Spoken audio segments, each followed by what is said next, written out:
sessão. Dou-vos as boas-vindas e um bom ano, 2019. Hoje vamos começar com um tema da maior relevância, que é da economia circular. E temos connosco a engenheira Cristina Rocha, que é investigadora do UNEG de Engenharia Ambiente e também mestre na área sanitária, que nos vai dar um enquadramento do que é que estamos a falar quando falamos de economia circular, nomeadamente a avaliação do ciclo de vida, e penso que depois nos irá dar alguns casos concretos sobre esta temática. Obrigada. Então, muito obrigada, uma boa tarde a todos, da minha parte também, votos de um bom ano.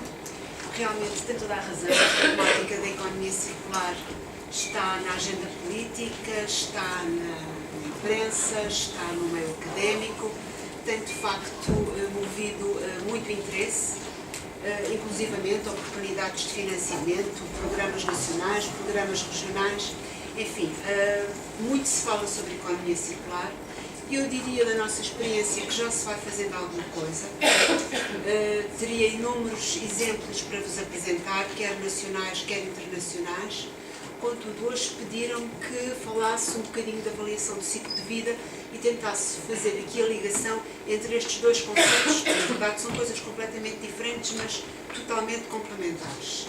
E, portanto, é isso que eu vou tentar, sem ser excessivamente técnica ou espero eu aborrecida, dar-vos um bocadinho essa ideia. Só a laia de introdução, este slide mostra o que tem sido a pressão na extração de recursos naturais. Estes são dados da UNEP de 2011, segundo os quais, só no século XX, a extração de biomassa teve um aumento de 3,6%, a extração de combustíveis fósseis cresceu num fator de 12%, a de minérios e minerais num fator de 27%, e, com muita importância, a questão dos materiais de construção, e daí o setor da construção ser tão relevante na área da economia circular, cresceu num fator de 34%. Portanto, se a estes dados juntarmos a perspectiva, por um lado, do crescimento populacional e, por outro lado, aquilo que bem sabemos, o aumento do poder de compra de uma classe média emergente e cada vez com maior peso nas economias. Aliás, aquele gráfico à direita mostra o crescimento do produto interno bruto mundial desde 1900. Isto, de facto, dá-nos a noção de que este problema não só é grave, como tenderá a agravar-se ainda mais. E, de facto, desde 1970, que, à escala global, nós ultrapassamos a biocapacidade do planeta.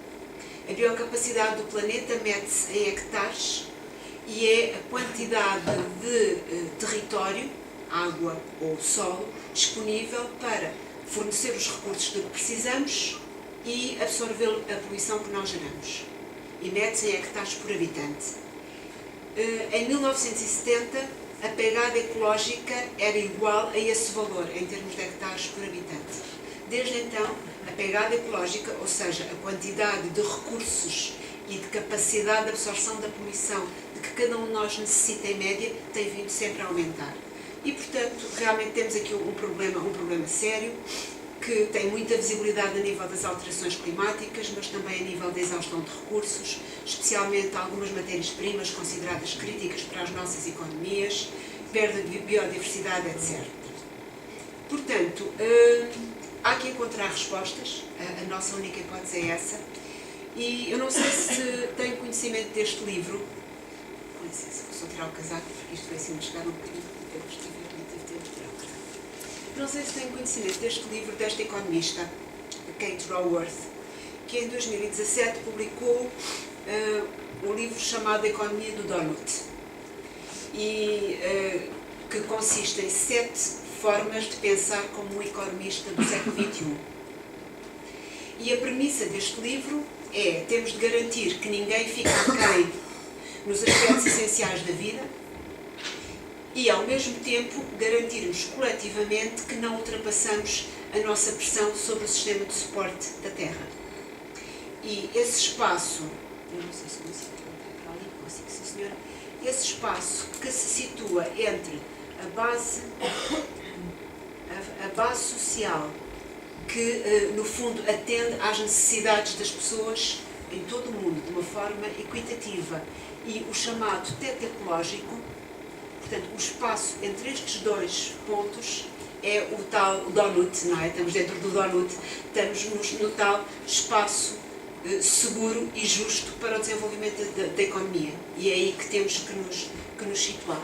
E de facto ela traz uma abordagem interessante ao combinar, por um lado, aquilo que são as 9 fronteiras planetárias, ou seja, os 9 sistemas planetários que são essenciais para a resiliência e o equilíbrio do planeta, segundo o Instituto de Resiliência de Estocolmo, e na parte interior, os descritores que aqui temos, acesso à água potável, alimentação, saúde, educação, etc., correspondem, grosso modo, àquilo que são os Objetivos de Desenvolvimento Sustentável e, portanto, as necessidades essenciais que têm de ser atendidas.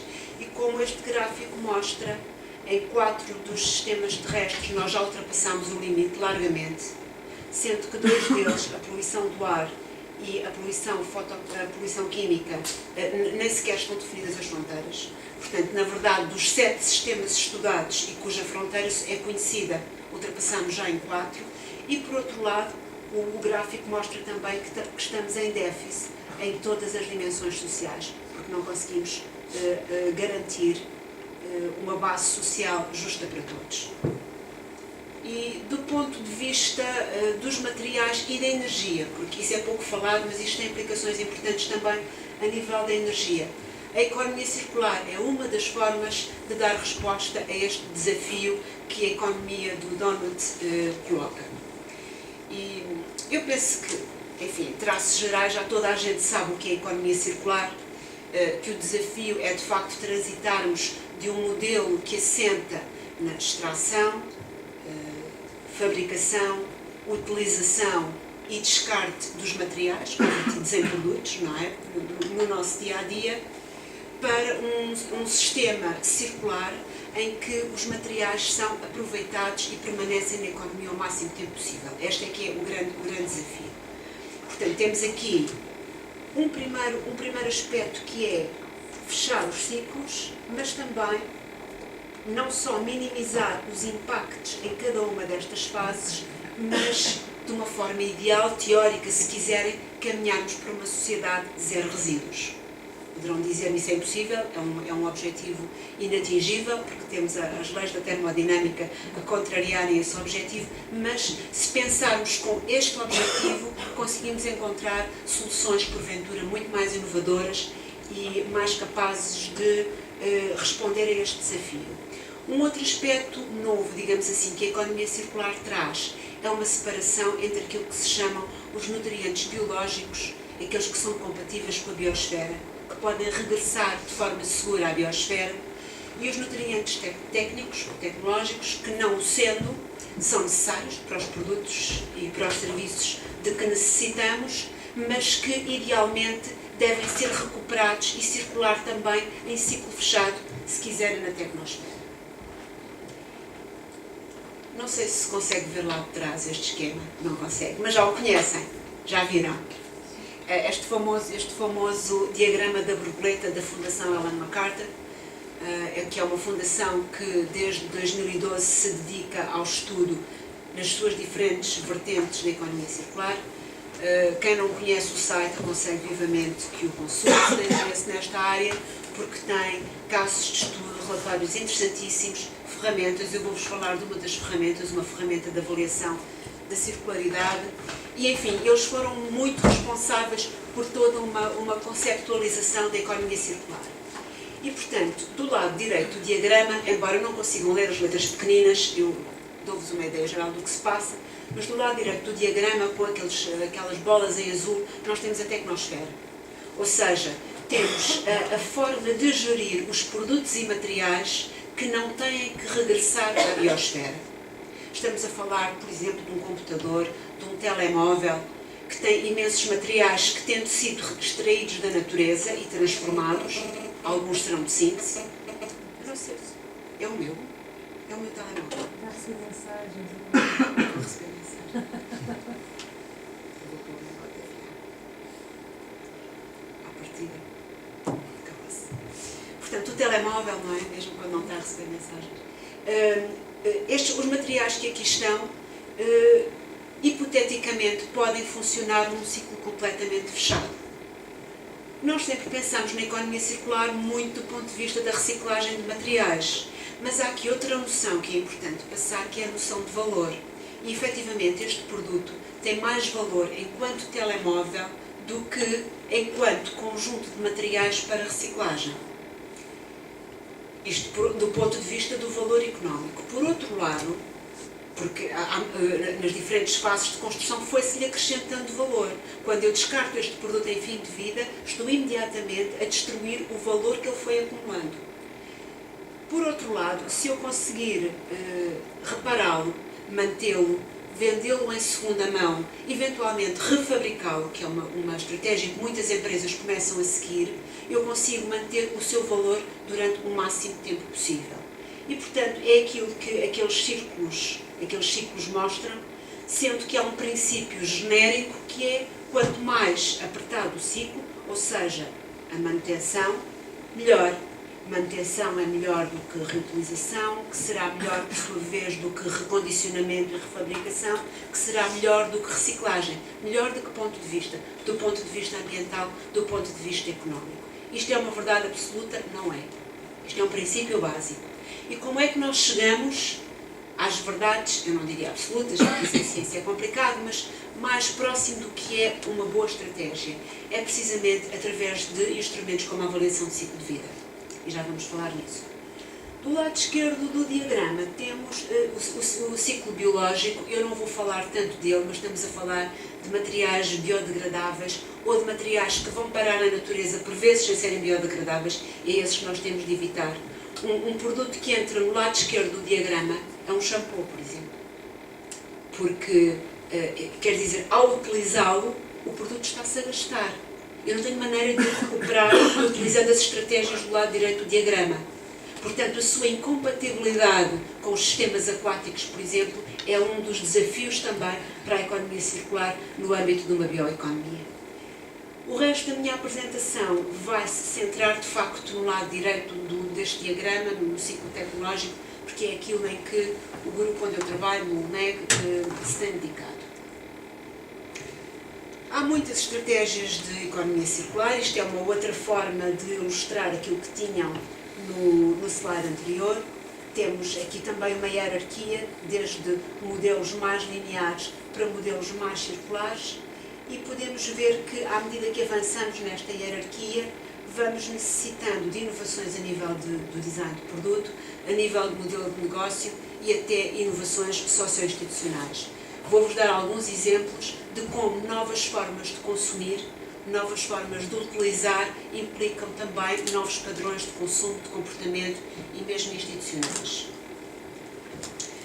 Mas, se quisermos resumir ou simplificar de uma forma elegante todas aquelas estratégias que eu vos apresentei, quer no diagrama em borboleta, quer nesta figura anterior, podemos dizer que estamos basicamente perante 3 desafios: reduzir os fluxos de recursos, fechar os fluxos de recursos e desacelerar os fluxos de recursos. Ora bem, o reduzir os fluxos de recursos, fazer mais com menos, ser mais lean, ser mais eficiente, isto já fazíamos com a ecoeficiência, já fazíamos e já fazemos. Já fazemos em modelos lineares ou semilineares, que são aqueles que temos hoje em dia. O que nós verificamos foi que isso não foi suficiente, porque, embora conseguíssemos aumentar a eficiência, por exemplo, energética de uma lâmpada ou a eficiência de materiais num determinado produto, o aumento de consumo, a taxa de utilização supera largamente esses benefícios de eficiência e, portanto, isto revelou-se insuficiente. Um segundo desafio é, de facto, fechar os fluxos de recursos, que é aquilo que mais se prende com a noção de circularidade, não é? Se pensarmos que a economia circular tenta imitar a natureza, onde nada se cria, nada se perde, tudo se transforma, resíduos não há, tudo é aproveitado. mas a natureza tem não sei quantos milhões de anos de evolução e conseguiu otimizar este sistema.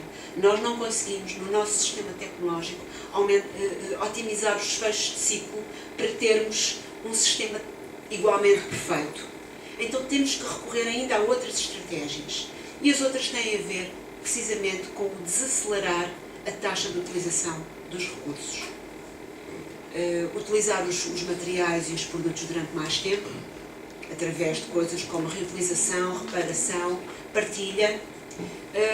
Utilizar não produtos, mas serviços. Cada vez ouvimos falar mais de economias de partilha, economias colaborativas, economias de desempenho, em que o que nos preocupa é ter as funções que os produtos nos proporcionam e não tanto sermos proprietários dos produtos em si. E, portanto, o desafio será caminharmos do fluxo linear e pouco eficiente para um fluxo circular o mais longo possível, portanto, com esta ideia de capturar o valor dos materiais e dos produtos durante o máximo tempo possível e, simultaneamente, eficiente do ponto de vista da utilização dos recursos. E, ali do lado direito, eu tenho algumas estratégias de design de produto e exemplos de modelos de negócio que são favoráveis a esta transição. O design para a reciclagem é importante, obviamente, para fechar os ciclos. Para isso é importante que haja o fornecimento de materiais reciclados. Está ali representado o modelo de negócio de fornecimento circular. Um outro exemplo de modelo de negócio associado a este fecho de ciclos são as simbioses industriais, como sabem também. Recentemente, o Business Council for Sustainable Development de Portugal publicou um relatório sobre o potencial das simbioses industriais em Portugal, com base em algumas das suas empresas associadas. Portanto, é um modelo de negócio a explorar. Depois temos, nesta ideia de estender o tempo de vida, temos estratégias como o design intemporal, o aumento da fiabilidade dos produtos, o design para a reparação, atualização, refabricação. Portanto, isto são estratégias de design de produto que têm de ser suportadas por um conjunto de serviços a que correspondem outros tantos modelos de negócios, como, por exemplo, serviços de reparação, serviços de leasing, renting, etc. A venda de resultados em vez da venda de produtos ou até aluguer de produtos, venda de produtos em segunda mão, etc. Há diversos exemplos, eu vou-vos mostrar alguns. Aqui, para mostrar o fecho dos fluxos de recursos, trouxe-vos 3 exemplos. O da esquerda é um painel de isolamento térmico feito a partir de um cogumelo, um micélio, que cresce num meio rico em resíduos do setor agroflorestal e que no seu crescimento, o crescimento é feito em formas, digamos assim, em moldes, e produz, neste caso, painéis de isolamento, mas outros materiais também, como tijolos, que são completamente compatíveis depois em fim de vida com uma compostagem. Portanto, aqui estamos a ilustrar o fecho de ciclos do lado da biosfera, dos ciclos biológicos. Depois temos ali um outro exemplo, uma alcatifa de redes de pesca recuperadas, que é comercializada pela Interface. Portanto, estamos aqui a recuperar materiais, neste caso nylon. São redes de pesca que são recolhidas dos oceanos, portanto, tem essa mais-valia também de libertar os oceanos do flagelo dos plásticos, e é também um apoio ao rendimento dos pescadores. Estas, em concreto, vêm das Filipinas. É um apoio ao rendimento dos pescadores que têm, assim, mais uma oportunidade de rendimento. E depois um outro exemplo, comercializado pelo IKEA, frentes de móveis de cozinha em PET reciclado. Portanto, há muitos exemplos de fecho de fluxos. Agora, desacelerar fluxos. Estratégias de design para manter realmente os produtos mais tempo na posse do consumidor ou entre consumidores. Produtos com uma forte relação com o utilizador, como temos ali ilustrado no lado esquerdo, produtos que são personalizados ou que os consumidores valorizam, mas também ilustrado por esta cadeira de escritório, que foi concebida para é completamente modular, é fácil de reparar, é uma cadeira leve, uma cadeira em que os materiais foram escolhidos para facilitar a reciclagem e fim de vida, mas se, por exemplo, o utilizador pretender uma atualização estética, pode substituir apenas aquela almofada superior sem ter de substituir toda a cadeira. Um exemplo nacional, aquele pavimento da Revigrés. Como sabem, na maioria dos casos, a substituição de um pavimento é uma atividade destrutiva e, portanto, aquele material vai para o lixo ou então, quanto muito, é transformado em inertes para a construção. Com esta solução, não há utilização de colas ou cimentos para a colocação dos ladrilhos, é um sistema de encaixe e, portanto, se quiser substituir o pavimento, removem-se aqueles ladrilhos sem haver necessidade de serem destruídos. E depois, ali do lado direito, trago-vos um exemplo de... Eu falei em serviços orientados para o resultado, em que estamos mais desligados, digamos assim, do produto e queremos um determinado resultado. Conhecem este modelo do Paperlux? Este modelo de negócio? Pagar os luxes. Algumas pessoas sim. É um modelo de negócio que está implementado pela Philips. Naquele caso, há um gabinete de arquitetura que ajudou a conceber o sistema com eles e que também é cliente, mas o próprio aeroporto de Amsterdão, o aeroporto de Schiphol, tem este esquema implementado. E, portanto, o que a Philips oferece aos seus clientes é uma determinada qualidade de iluminação. E a forma como isso é obtido é totalmente ao critério da Philips. E passa a ser interessante para a empresa que as lâmpadas sejam o mais duráveis possível. Tem especialistas em iluminação que sabem, por exemplo, que um contraste claro-escuro dá uma sensação de luminosidade que permite poupar energia e obter o mesmo conforto visual. Até porque, e isto é um aspecto muito importante, neste modelo de negócio quem paga a fatura energética associada à iluminação é a própria Philips. E, portanto, vemos aqui como se pode inverter o incentivo de negócio que no modelo tradicional é assente em quanto mais eu vender, mais lucro faço, num modelo de negócio em que tenho o incentivo em poupar e com isso ganhar mais dinheiro. Depois há alguns exemplos da redução de fluxos de recursos. Se calhar o mais interessante é aquele ali do shampoo sólido. Conhecem o shampoo sólido? Em barras, como se fosse sabonete. Isto é muito interessante porque, do ponto de vista da embalagem, não é? Nós basicamente andamos a transportar água e um bocadinho de shampoo, não é? Com o shampoo líquido. E este sistema permite realmente uma poupança enorme do ponto de vista da embalagem e dos impactos do transporte. Ora bem, porque é que o pensamento de ciclo de vida é extremamente importante na análise destas estratégias? Porque tudo isto parece muito apelativo, mas depois, na prática, há coisas que funcionam e há coisas que não funcionam. E a tomada de decisão tem de ser bem fundamentada. E o pensamento de ciclo de vida é precisamente ir para além do foco tradicional da fabricação. Durante muitos anos, quem trabalhava em ambiente preocupava-se com as poluições das fábricas e com as poluições nas cidades, fontes fixas, fontes difusas, mas não se pensava que, por exemplo, no automóvel, e o exemplo do automóvel é bastante relevante para aquilo que vos vou dizer à frente, o impacto é muito mais importante na fase de utilização do que na fase de fabricação. Portanto, todas as medidas de produção mais limpa no fabrico de automóveis que se possam implementar são interessantes, mas muito mais interessante é o consumo de combustível na fase de utilização. E, portanto, um bocadinho de avaliação de ciclo de vida. Eu confesso que não sabia, mas não sabia, nem sei, porque não vos conheço a que audiência aqui encontrar e, portanto, não sei até que ponto é que isto vai ser demasiado técnico ou, pelo contrário, demasiadamente acessível, porque já conhecem. Portanto, vou passar rapidamente aqui na fase nesta parte das avaliações de ciclo de vida. Esta definição de ciclo de vida, eu acho, não só é a definição oficial, porque é a que está nas normas que regulam a esmagadora maioria dos estudos e instrumentos associados, por exemplo, as declarações ambientais de produto, já ouviu falar em declarações ambientais de produto?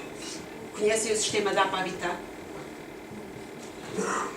As declarações ambientais de produto são uma espécie de relatório que reporta o impacto ambiental de um produto ao longo do seu ciclo de vida. Para poderem ser comparáveis, existem sistemas de reconhecimento que garantem que as declarações são feitas segundo as mesmas regras para podermos ter comparação para os mesmos tipos de produtos. Em Portugal temos um sistema desses em funcionamento que se chama DAP Habitat e que é para produtos de construção. Foi todo ele estabelecido com base em normas ISO e normas CEN.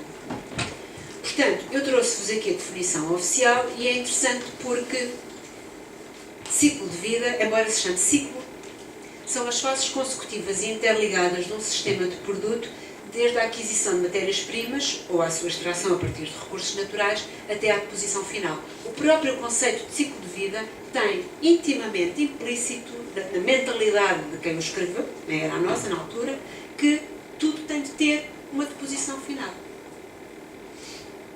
E, portanto, embora fosse representado assim, aquelas em ciclo, na verdade, quando chegávamos aqui, se íamos para aterro, não havia ciclo nenhum, isto saía. É o que mostra aqui este esquema, não é? Portanto, quando chegamos à fase de deposição final, o ciclo não se fecha. A economia circular vai-nos trazer aqui alguns desafios para este tipo de estudos. Mas, antes disso, e para ilustrar o interesse do pensamento de ciclo de vida, queria-vos fazer uma pergunta.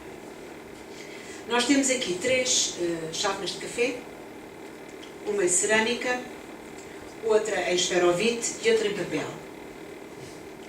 Eu gostava de vos perguntar qual é a mais sustentável das 3. Depende do número de utilizações. É a cerâmica, depende do número de utilizações. Foram 2 respostas muito válidas, mas faltou uma, muito importante. O que é que significa ser mais sustentável? Ser mais sustentável é ser mais reciclável? É ter um ciclo de vida mais bom.